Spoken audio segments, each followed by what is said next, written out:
Здравейте, приятели! Тъй като доста време съм качвал видеота, сега реших да направя едно. То ще се казва, т.е. аз ще направя дневник тетрадка. Може да го ползвате за каквото си поискате. Става и за дневник, става и за тетрадка. Да започваме. Сега ще ви покажа как може да изглежда тази тетрадка. Ето отзад. Тъй като тази се получи малко грозно, ще направя по-хубава сега, която ще е ето тук с едни правоъгълен. И сега. За целта ще са ви нужни ножица, стара тетрадка, разбира се, ако искате, може и нова, ваше решение. Лепило, цветни химикали и цветна хартия. Тъй като моята е бяло-жълта, я вземам друга и така. И разбира се, най-важното, пуснахме го, то е химикал, за да измерва и линия. Химикал и линия. Химикал. Пише. И да сега се връщам. Така, тази пише. Извинете, просто изпуснах тази химикалка. Да започнем. Ще ви кажа първо как трябва да изглежда.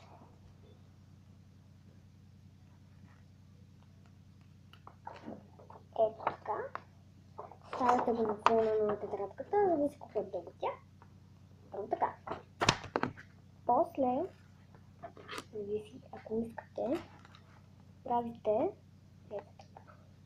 Чакайте, сега ще ви покажа.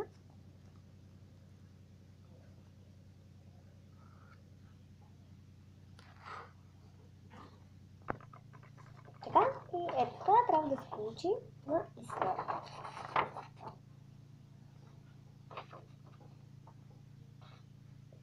Ето тук, така. Тук малко нещо е така, но така. Помагате си също така с линията, за да не правите ключерки.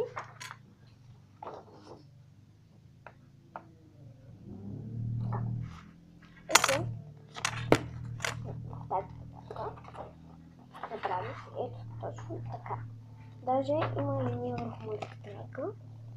Но вие маче не може да видите. Не знам. Ето. Направете си го и да почнем. Първо искам да ви покажа така на основа. Как ще седи. Ако не сте разбрали как да го направите.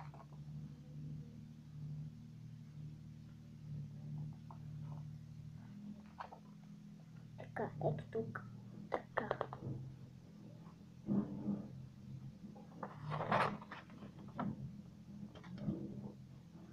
Така. И ето така го слагате. Сега среща се.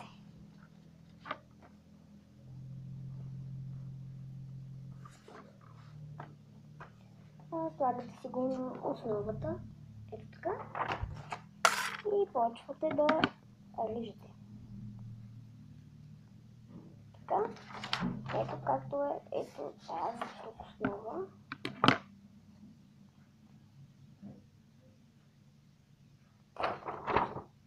Не знам, виждате. Ако не виждате, много съжалявам. Просто снимам пред прозорец.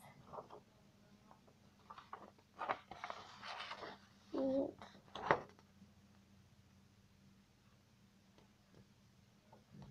аз не знам колко часа или време ще ви показвам това, но се надявам да сте разбрали. Така. Почвате да режете. Ето. Така. Знаете, просто трябва да гледам по основата. И сега ще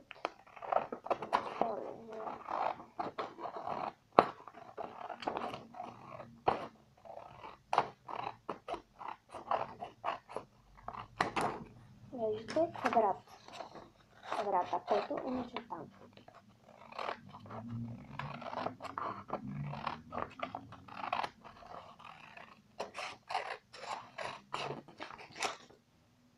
Така, майсторите. Да, ето така трябва да се получи квадратчето, което е нарисувано. И първо вижте дали става за вашата тетрадка.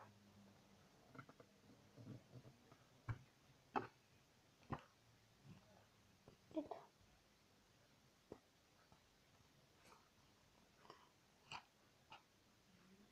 Така. Да го наместа. Сега почвате да режете ето тези.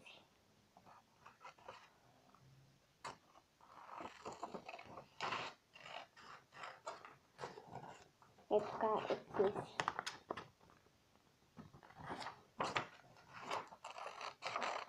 Ако не сте разбрали нещо, сега ще ви покажа. Ето тези страните. Ето. И ги запазвате. Запазвате ги. Неделя да си ги запазите. Тук го изрежа. После слагате ги ето така, както е да наредите квадрата, за да ви е по-лесно после, коя част на къде е.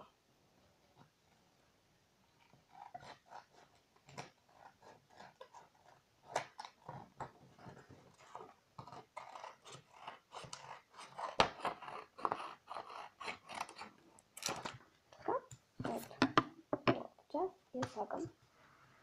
Така.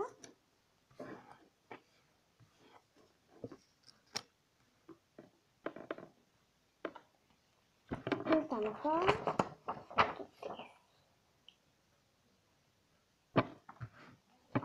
За това аз тук ще има квадратче, в което ще се виждат ето тези две охличета.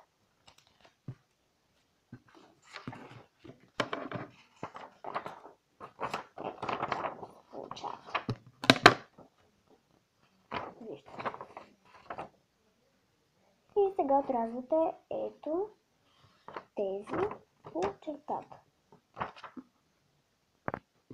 Така, изрязват ги. Ето. Слагате ги върху квадрата, който образувахте. Така, образувахме квадрата. Тук остана едно листче. Него това няма да ви трябва, но за всеки случай го запазете, ако искате. Запазете го.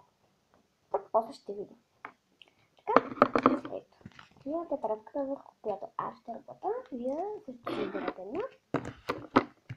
И да започвам. Взимате лепилото и слагате леко, не много такова, върху ръбчетата, които са ви отбелязали. Може би, като сте работили, ако сте работили върху тетрадката, се е отпечатало. И така започвате да слагате леко по леко. Лекичко трябва да се слага, за да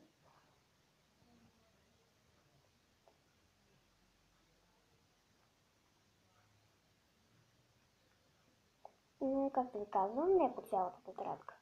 Само във формата на квадрат и то по краищата. Ето. Догоре, така, така, така. И така.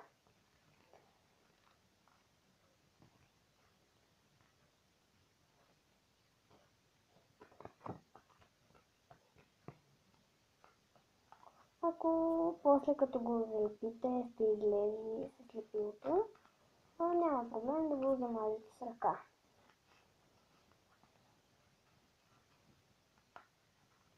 Така, готови сме, нанесах лепилото.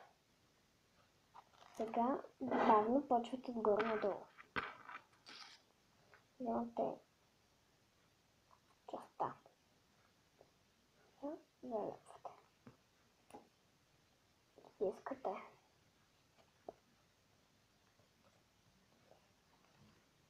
Така. После взимате дългата,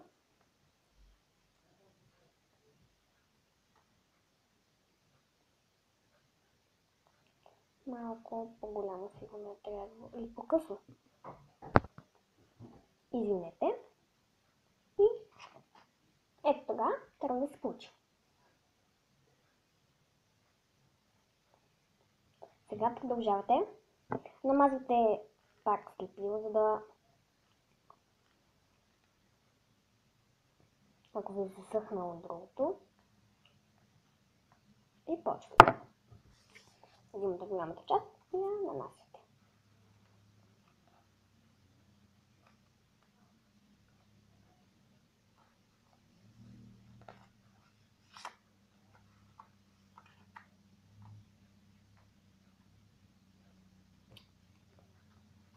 Не се разлепи. Трябва да го натиса хубаво. Тъй като ето тук е малко излязло, да го отрежа.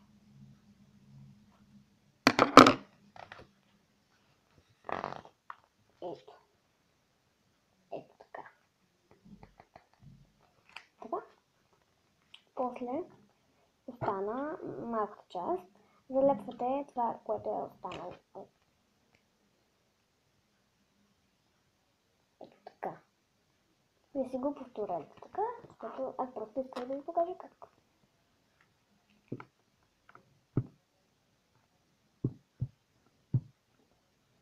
Така, намазах го. Взимате последната част и залепвате.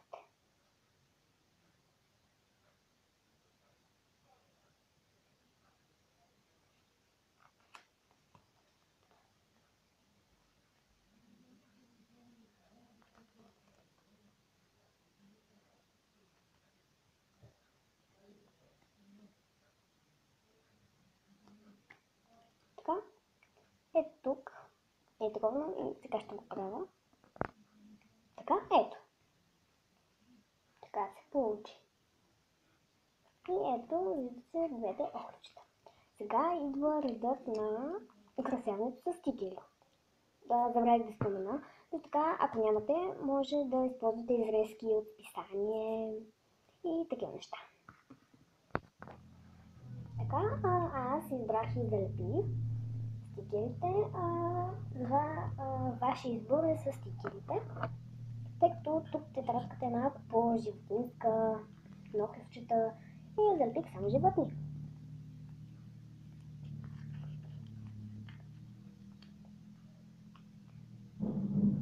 Прасенце, пеперутки, слънче,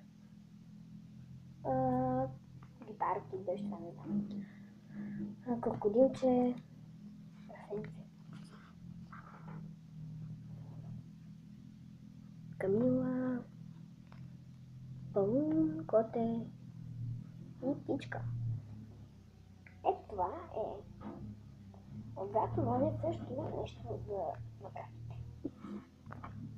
Например, ако тук на вашата тетрадка отзад има цена или ето това за маркирането, просто изберете си стикер и го покрийте. Така, ето, така ви показвам. Пак. Батето, катерички. Така, това беше моята тетрадка, която исках да ви покажа. Ако ви е харесала как се прави, може да си направите. Пак може вече знаете как се прави и може да се направите си. Това беше клипът от мен, дано да ви е харесал и абонирайте се. И ще се видим до следващия клип. Чао!